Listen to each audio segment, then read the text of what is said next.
social media, Super. purely using Google. And the reason is because what am I trying to achieve? I'm trying to grow regionally, and I'm trying to access people who are actually looking for a credit card, or people who are looking for a personal loan, or SMEs looking for a bank account.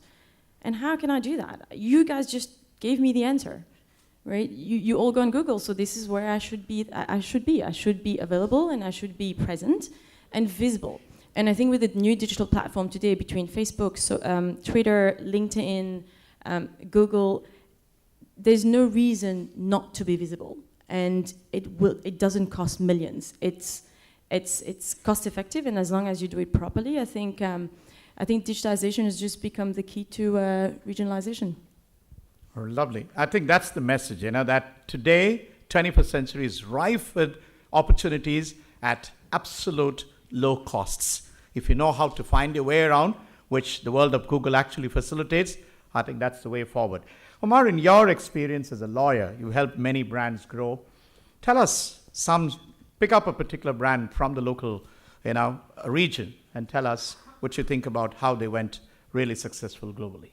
Well,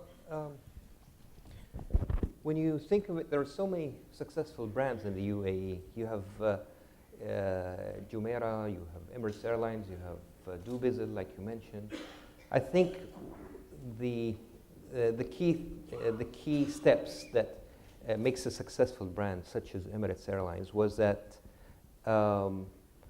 Emirates ticked all the boxes. They have social media presence, they have web presence, you can book online. So it's not only a link in the advertisement, you can actually purchase their services online. You can also find them advertised everywhere. When they went to China, they didn't sponsor any Chinese football team. They sponsored China's ping pong team, which is what China is known for. That's right. When they went to Europe, they sponsored the football teams, and so on. So it makes sense as to marketing strategy and so on that is designed for the relevant culture or the relevant market. If we look at the consistency, I think this is key, especially for SMEs.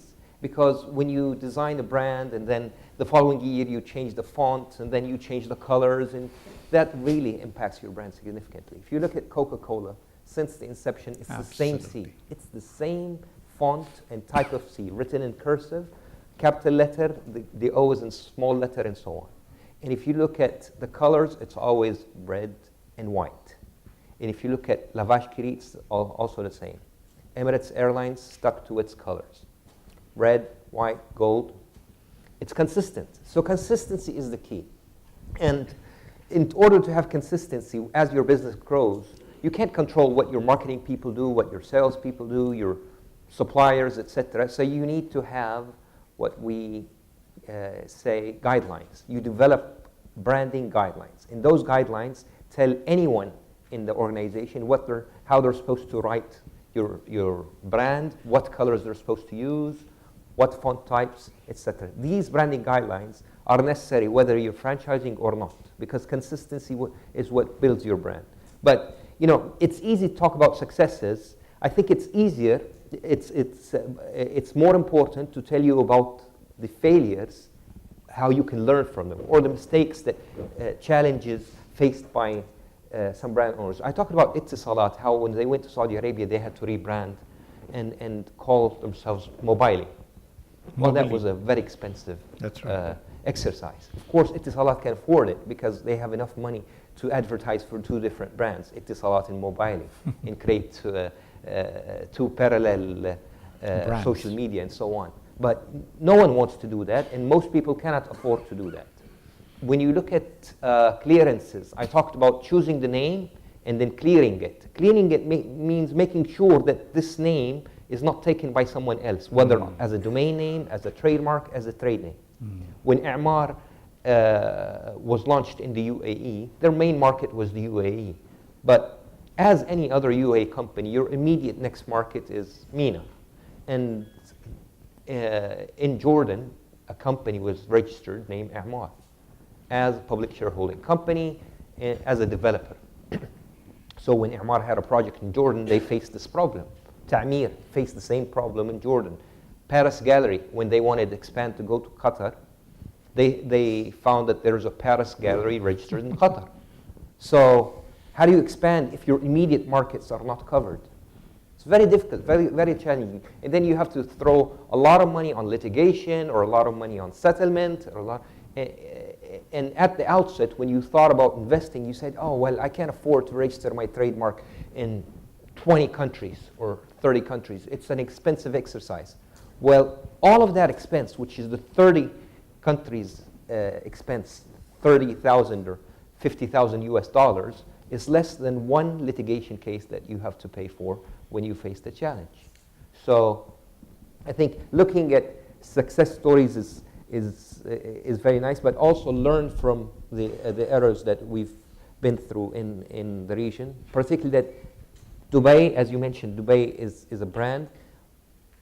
Everything successful here is targeted. People come to Dubai to look at what successful brands exist. And some of those people are not into legitimate trade, so they will try to hike your brand, register it somewhere else, and then try to sell it to you or blackmail you. And Very interesting contrarian view, and I think it's an important message. So on one hand, when we talk about dreaming big and going global, let's also put this in place to see which are the places we intend to do that, and if so, does it make prudence to actually look at the legal aspects of, legitimizing those brands through IP and IP rights. Thank you very much, Omar, for that very important, valuable insight. Ashish, from your experience, tell me any brands that have really successfully grown, considering now these challenges in the backdrop of these litigation challenges. Thank you so much. Let me put, I think, two other perspectives before I just come to the point exactly on this. Maybe as a panel, quite a few of us have been continuously speaking about online business. And I do understand that as a SME, we may not be all of us are on online business. There are also a lot of physical businesses also happening on that, number one. And number two is also that when you talk about the SME and the examples we are talking at times some of those are very big brands. And maybe they are not pure SMEs. So if I come back with my specific experiences with the SMEs have been in jewelry retail or into the dermatology and a cosmetology, which is a high-end spa, or if you go a little extra side of it, and where they have been into services side, or they could have been specific into manufacturing and catering to the services side. So I'm bound by an NDA, so I'm not allowed to use exact names, but they are actually ones who are practically, so one of the jewelry company which has started from UAE and has gone to entire GCC and also beyond GCC to some of the MENA region is concerned. I think for them the main success was we went back and we actually talked about is while we are growing global, do we want to actually create a mind share or are we growing global to actually create a market share? And I think it's a very, very important part is that when you're talking about brand, I think you're just talking still it's more of a mind share side of it. But are you also talking about the market share? And for this company, they were very clear that when they went global, they did not want to spend as much time in terms of just, I think what Umar talked about or the other colleagues of panel spoke about how do it looks like. I think they wanted to consistently just provide consistency of the services only. And for them, that consistency of the service was much more important, hidden brand promise versus the visibility side of the brand promise. And they always looked at it, it's a very well-known brand in UAE for the jewelry retail is concerned on that, where they've actually replicated their success and they've talked about always that we would like to go more of market share side of it, and also along with that, we don't want to just create a outer side of it, which is a mind share side of it. And for them, that strategy has worked a lot more as a success. But if I also picked up what Umar talked about for another client of mine, which is a cosmetology side or a dermatology side, where they were trying to go global and they did not realize that they had appetite for the globalization, but they did not anticipate that they would have a skill set challenge. And because it's a very skill set driven industry focus, that what you are doing is actually you need to have manpower who are skilled enough to grow global. And you did not have that readiness from your side where you could replicate that success. And I think as a part of the failure, they realized that they may have ambition to go to 10 countries, but are they having a competent manpower available to do that? And they actually finally they landed up only being successful in 3 countries, and other 7 countries they had to actually not pick up in next 12 or 18 months side of it on that. So I would suggest that when we are growing global, it's very, very important side of it also to see that if we are especially not online side of the business, because online side of the business is very different way of creating a social media presence and physical presence in that. But when you are in a physical side, I think it's very, very important that are we clear in terms of market share versus a mind share side of it, and then going global about it. Very interesting. And I think these are very powerful thoughts in terms of how do you actually consider, what are those factors that you would consider? Moving to Kara, for the last time in this round, I'd like to ask you, you've been on the other side looking at SMEs. On one hand, we see this huge, big opportunity thanks to social media, thanks to technology. On the other hand, there are these interesting challenges. But I want to specifically address the mindset of the SME. What is it that prevents the SME mindset from really thinking and going global? Are there any insights that you'd like to throw? Yeah, from my side, I'd just like to add another brand in there, and that would probably be Brand Dubai from a government perspective. This brand is probably slightly different to the others in that it's a brand that's been, it's come to fruition out of the culmination of everybody from society. They've all played a role in helping build the brand. It's not just something that's been put into practice from a marketing, department. It's something that everybody contributes to, and all the companies operating in Dubai and the UAE has contributed to. So I would just say that, this is a very innovative way of, marketing. And innovation, as you know, also gives rise to risks. This affects the risk appetite of an SME. Those that want to take or undertake innovative projects do so understanding that there's risks involved. And I would say that from my experience, that the laws and regulations of a jurisdiction, those that enable the SME and those that are debtor friendly, actually is supported by academic research, that they actually have higher levels of innovation. So I think back to my first point, it's really just making sure that there's systems in place to give SMEs, afford them that comfort to take the risk in the initial stages, because you usually find that it's those SMEs that actually go on to attain global success. Very interesting. And then taking a cue from what she said, building on the appetite for risk, the hesitation is because of the unknown territory. That's a region that I'm not familiar with, the market, the consumers, the regulations, the restrictions, the IP issues. So I think if there could be an interesting platform, a platform probably facilitated by the Dubai Economic Development Department or the Dubai SME or SME, the group here is Intelligent SME. Some of them, if they could take care of that platform, which is primarily a portal that has information about the risks and the opportunities for, let's say, local brands going global. Maybe that would be a step in the right direction is how I look at it. Because, where this risk comes from is very interesting. It's hardwired into a neurobiology.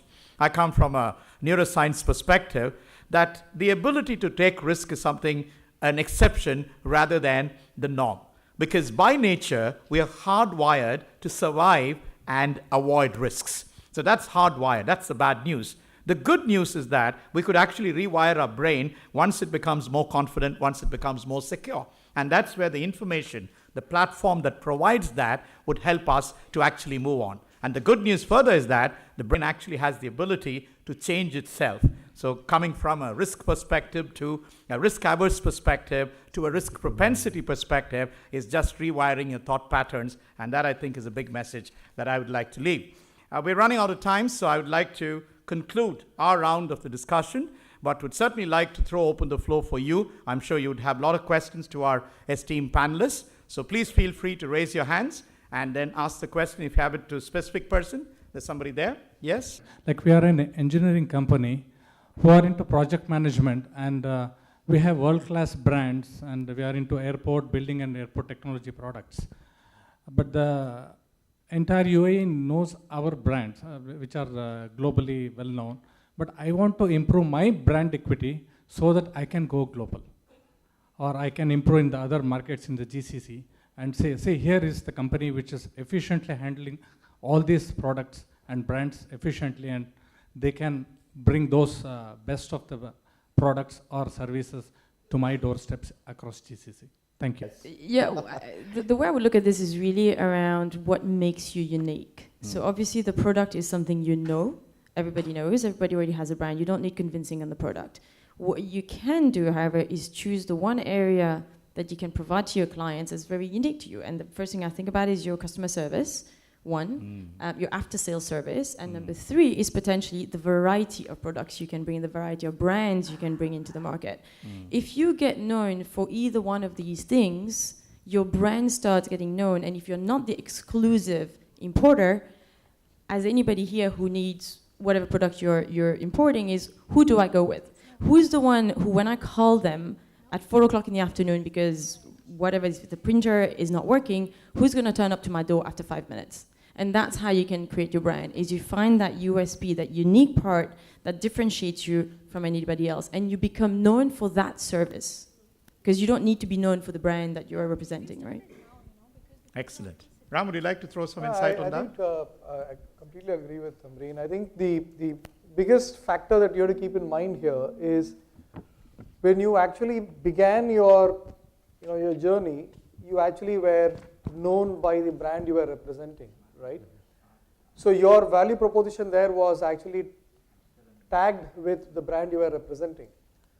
But the key in how you ensure your brand is protected is by creating a value proposition that is unique, which is over and above what brand you're representing, right? And that becomes your USP, as Amreen just explained. So bear in mind that your sustenance is not a function of your relationship with your principal alone. It's a function of how your customer is going to be seeing his relationship with you. That's key. And going forward, your partner will actually value you because you actually are representing the customer. That's the critical part.